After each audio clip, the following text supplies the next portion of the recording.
I'm not interested in making someone a narcissist, or for that matter, a non-narcissist.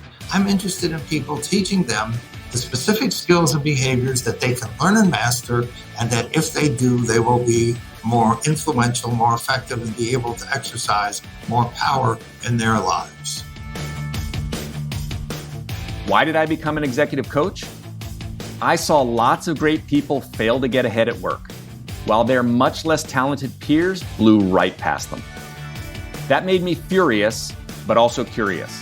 What were great people getting wrong? It came down to helping them re-examine what drove success, and then helping them make critical shifts, one hard truth at a time. Feel like you're doing everything you were told, but you're not moving ahead at work nor having the impact you seek?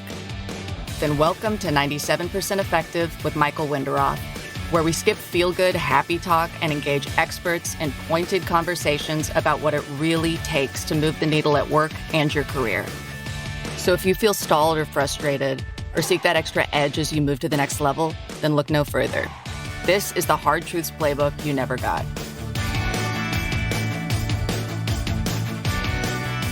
I'm Michael Winderoth, and you're listening to 97% Effective. Network relentlessly, stop obsessing about being liked, and break more rules, all if you want to be more influential and effective, sounds totally contrary to what most leadership experts say and leadership courses teach. But my guest today is not like most leadership experts. He's Professor Jeffrey Pfeffer from Stanford Business School, a thought leader on power in organizations. I've had the privilege to coach in Jeff's courses for years and wanted to have a deeper conversation with him about his latest book, The 7 Rules of Power, surprising but true advice on how to get things done and advance your career. If power causes a visceral reaction in you, you'll want to listen closely. Because as Jeff says, if more good people want to get ahead and get things done, they need to understand power. If our conversation today pushes your buttons, buckle up and don't say I didn't warn you. Jeff, welcome to 97% Effective. It feels like I just saw you in Barcelona. Well, you did just see me in Barcelona, and thank you very much for the wonderful dinner and for the wonderful evening. And thank you also for being one of the coaches who has been with the online lead course since its very inception. You have been an instrumental part of that success. So thank you so much for making the class as effective as it has been. Mostly helping people get through and by and over their resistance to material that many of them find disturbing or inconsistent with what they've been told by their friends and family or conventional wisdom or whatever. And I think it takes them some effort to get over that. And you have been extraordinarily helpful in all of that. Your books on power have largely, I feel, stood the test of time. And so when I had the privilege to read your advanced copy last year of 7 Rules, you mentioned that you really hadn't expected to write another book on power. So what were you trying to address in 7 Rules? Well, I think there were several things I was trying to address. Number one, I think the 7 Rules give this book a simpler and more reader-friendly structure than the last book called Power, Why Some People Have It and Others Don't. Secondly, I wanted to bring in some points of view and perspectives that had, and some research literature that had occurred in the preceding 10 or 11 years since I had written Power.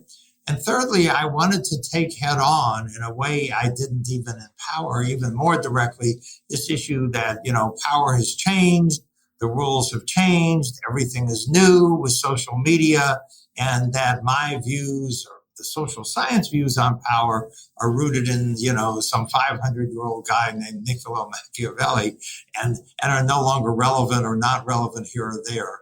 And I did that by incorporating many more examples, even than I did in the Power book, from students and from my class, including women and people of color, African Americans, Latinos, etc., so that we could get beyond this stuff that says this is material that's only useful to white men.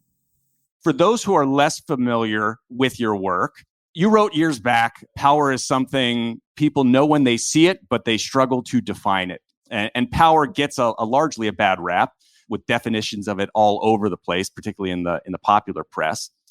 Since precision and definitions matter, can you just share, since we're going to talk about power, how you define power, and importantly, how it differs from influence, which I think gets used a lot interchangeably? So power is simply the ability to get your way in contested situations, which of course are common in organizations, because in interdependent systems, not everyone is going to see the world the same way, because where you stand depends upon where you sit. Different people will have different information, different key performance indicators, et cetera. And so they will see the world differently and different goals and objectives. Power is the ability to get your way in those situations. Influence is power in use. So power is a potential, and influence is when you use your power effectively. Perfect.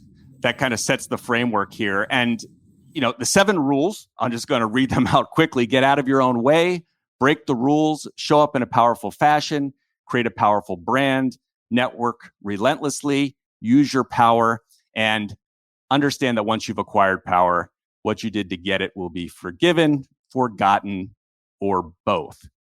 As I read that list, and folks may pick up your book, it seems the people who don't shy away from power or embrace or exhibit these rules tend to, be disproportionately power hungry, may we say Machiavellian, often a lot of narcissists, which I know you've researched and published on a lot. So the immediate reaction is, Jeff has written another book teaching us to be narcissists, especially since there isn't a section on ethics. Is this that type of manual, or how do you respond to that? So I respond in 2 ways. Number one, I think people, including social scientists and authors, should write things that they know about.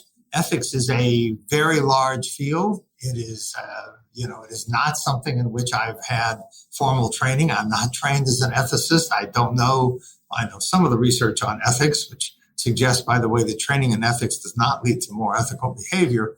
But beyond that, I'm not an expert on ethics. And so therefore, I don't write about that. That's number one. Number two, narcissism is a personality characteristic. And what I try to do in my books and in my teaching, and I'm 100% sure what you do in your coaching, is not transform people's personality, but to transform the behaviors that they engage in.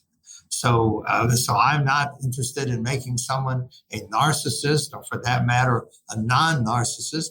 I'm interested in people, teaching them the specific skills and behaviors that they can learn and master, and that if they do, they will be more influential, more effective, and be able to exercise more power in their lives. You've been listening to 97% Effective with your host, Executive Coach Michael Wenderoth. If this interview is making you think, make sure to share it with a friend. Now, back to our interview. So this is really about understanding those underlying principles in the social sciences that function or work in these cases, and then how to apply that in your context.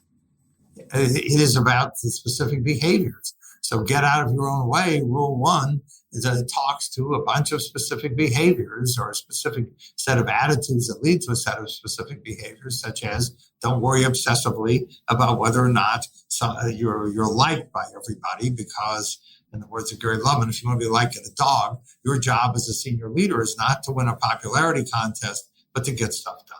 So, Network Relentlessly talks about various forms of networking behaviors, and who you should be networking with, and how much time you should be spending networking. It is not trying to make you into a networker, whatever that is. So the first rule, which you began to touch on, I want to kind of laser in and dive into that, about rule number 1 of get out of your own way. So one of the things as coaches, right, we have people tap into their past, their mental models, their worldviews, past experience that frames how they view the world, and perhaps what they will or won't do. And so our past can be a strength, but also can be a blocker. As you wrote that chapter, and you've worked with so many individuals who have navigated power and are great examples that you bring up in the book, can you share if this is really the stumbling block that holds people and prevents them from kind of getting to the rest of the rules? When it comes to power kind of quickly getting out of your own way, what are ways that people can do that in an accelerated fashion without feeling like they've sold their soul in the process? Well, I think your insight is completely correct that this is the most fundamental rule. Why it's because it's rule one. I mean, if you say I won't do networking, if you say I won't try to learn more effective ways of presenting myself both physically and in my language, if you say I will, not use my power, you've self-inhibited yourself in ways that will get in your own way. And so therefore getting out of your own way becomes really the first rule and most fundamental thing, because you're not willing to do anything else if you're going to come into situations with a bunch of beliefs that and a bunch of inhibitions that many, by the way, of your competitors are not going to have, which will therefore disadvantage you.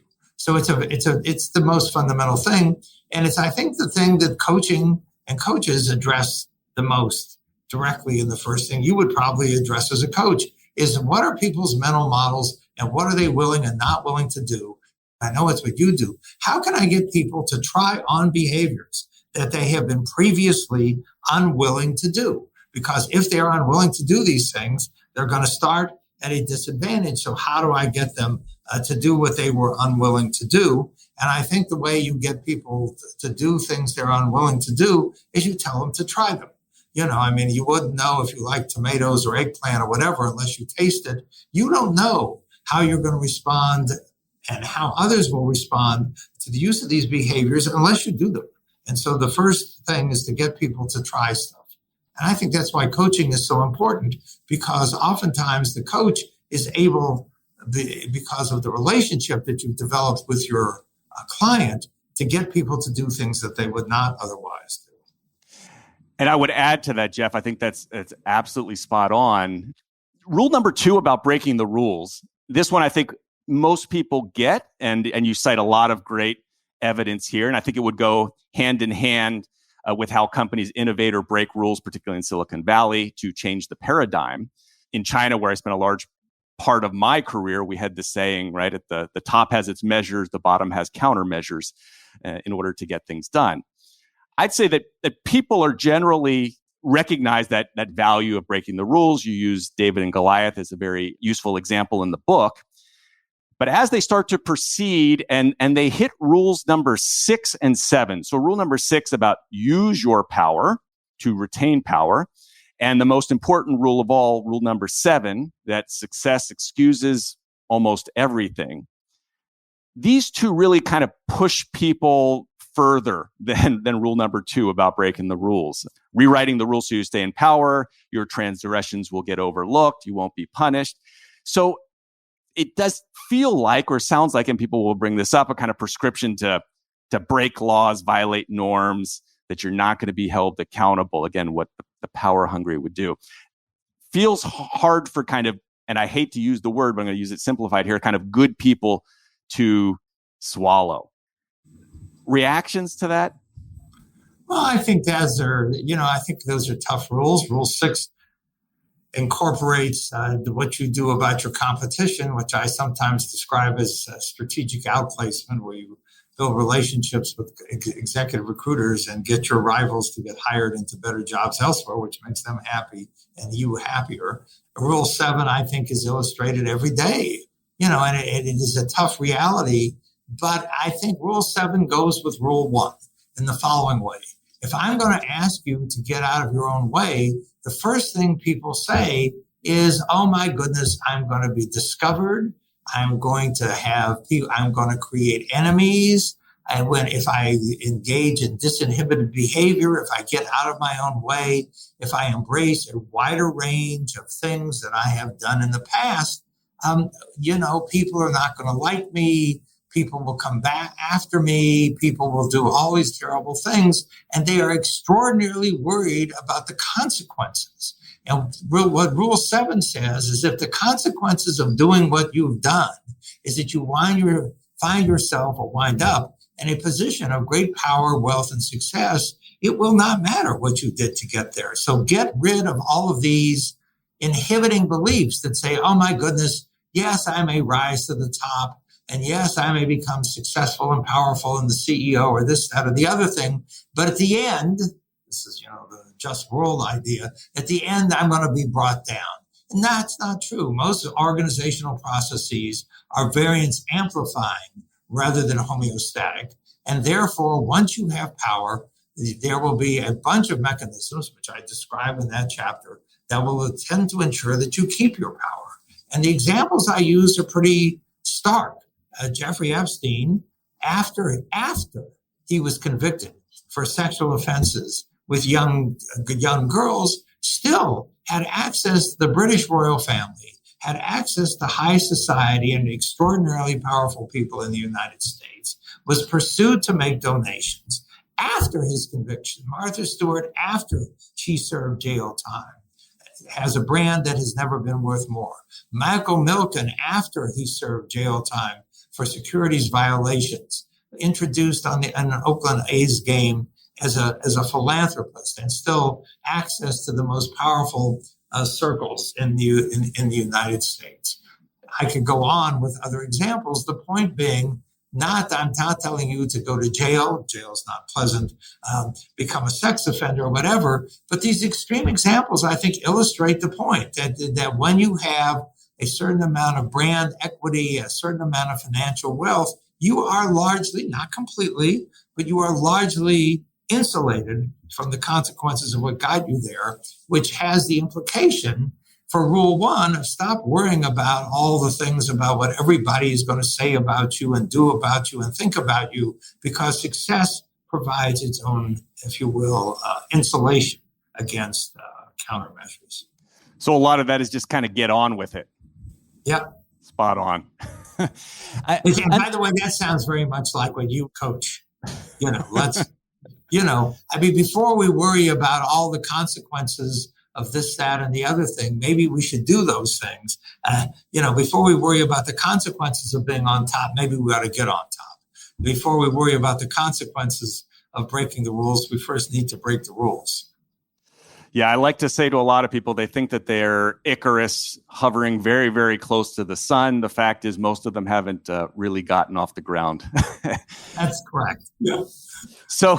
So another question here, Jeff, and this has come up in some of the talks that you've given, is that you describe organizations as very competitive. You mentioned the interdependence, relationships as being transactional. Certainly, the amount of time people are spending in organizations is shorter and shorter as they swap around.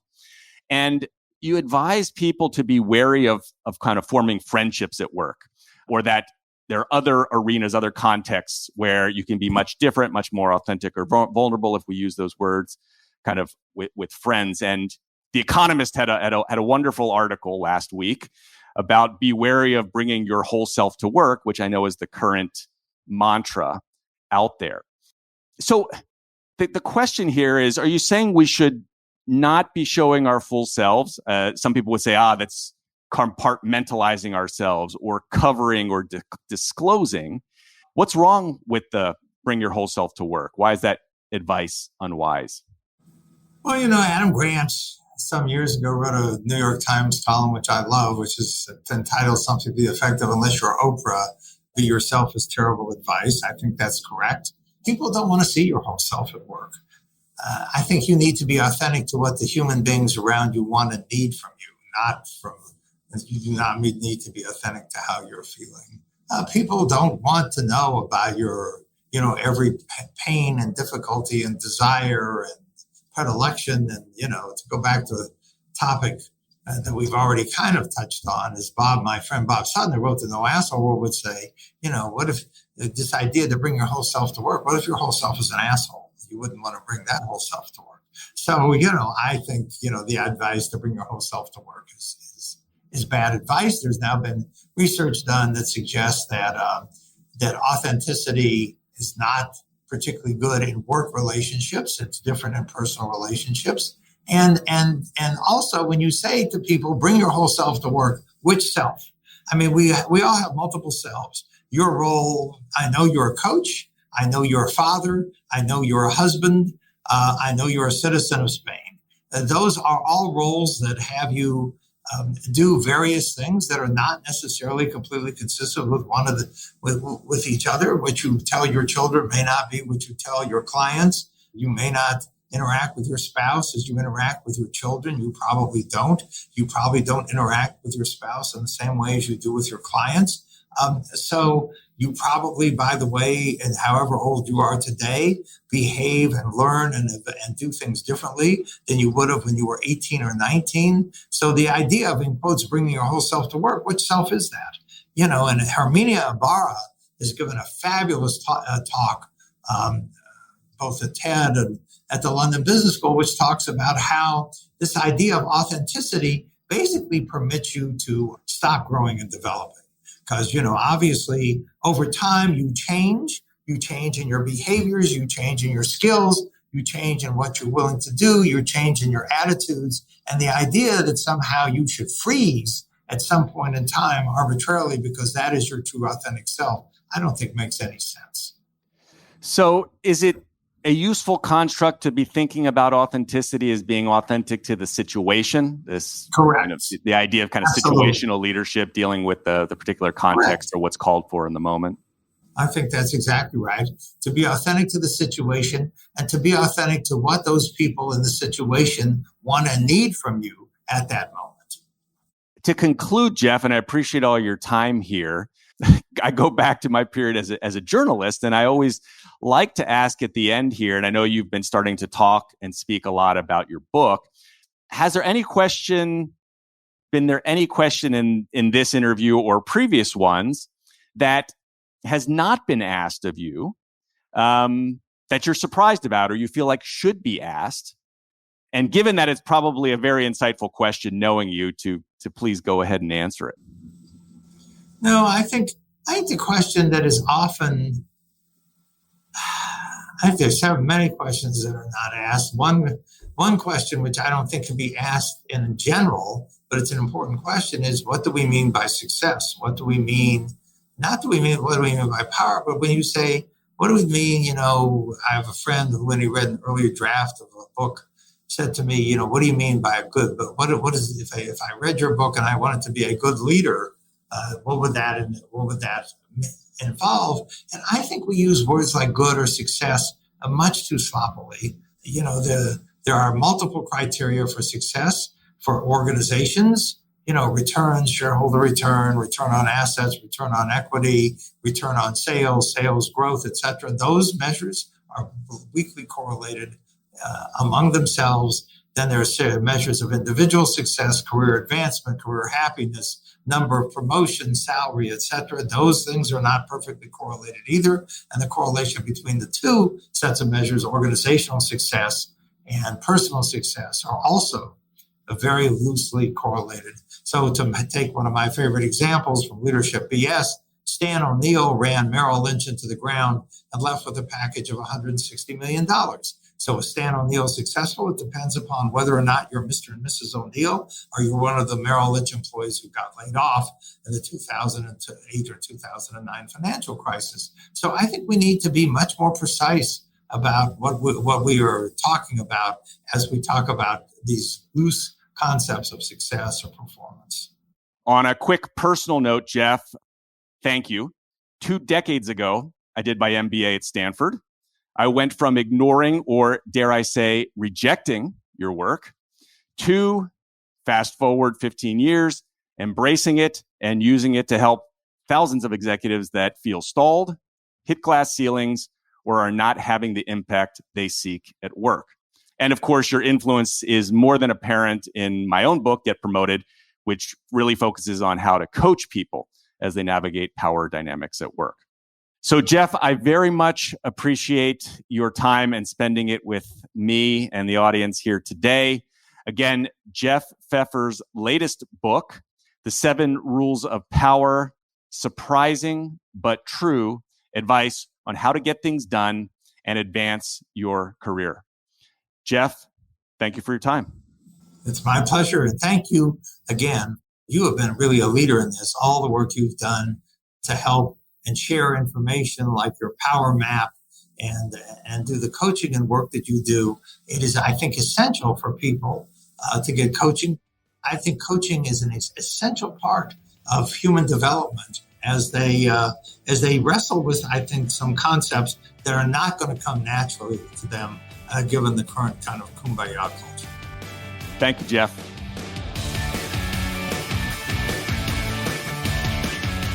Thanks for listening to 97% Effective, where we skip happy talk and help you break through and ascend one hard truth at a time.